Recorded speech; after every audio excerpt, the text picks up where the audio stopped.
अमृत सहारा फाउन्डेसनको आयोजकतामा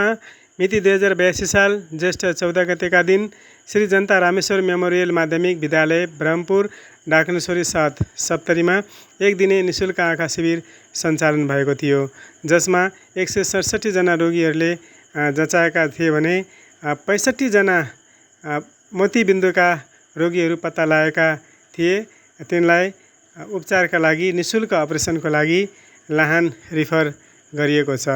साथै यसमा जीवस मण्डलज्यूले आयोजकको भूमिका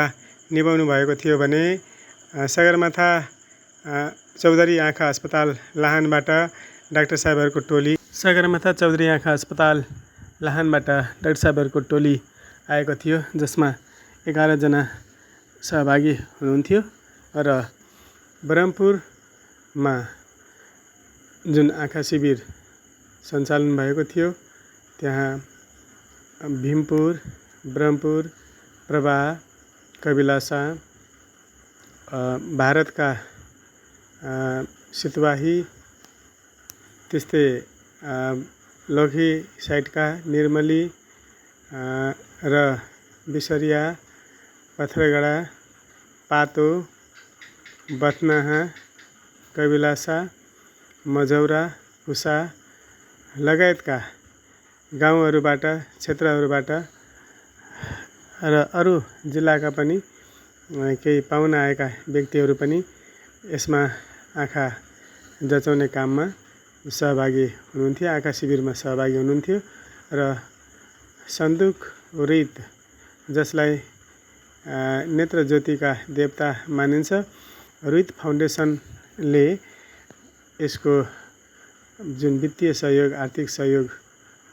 प्रदान गरेको थियो र सगरमाथा चौधरी आँखा अस्पताल लाहानबाट जुन सञ्चालन भएको आँखा शिविर जीवस मण्डलज्यूको आयोजकतामा उहाँकै पहलमा यो शिविर सञ्चालन भएको थियो भने यसमा गाउँका डाकनेश्वरी नगरपालिका वडा नम्बर 7 का वडा अध्यक्ष श्री शत्रुघ्न मण्डलज्यू, श्री जनता रामेश्वर मेमोरियल माध्यमिक विद्यालय ब्रह्मपुर सप्तरीका श्री वीरेन्द्र कुमार यादवज्यू र यो अमृत सहारा फाउन्डेसनका अध्यक्ष म सागरवीर कडारी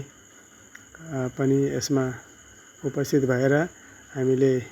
जति सक्यौँ जे सक्यौँ सहयोग गरेर आँखाका रोगीहरू, हाम्रा आमा बुवा भाइ बहिनीहरू जुन हुनुहुन्थ्यो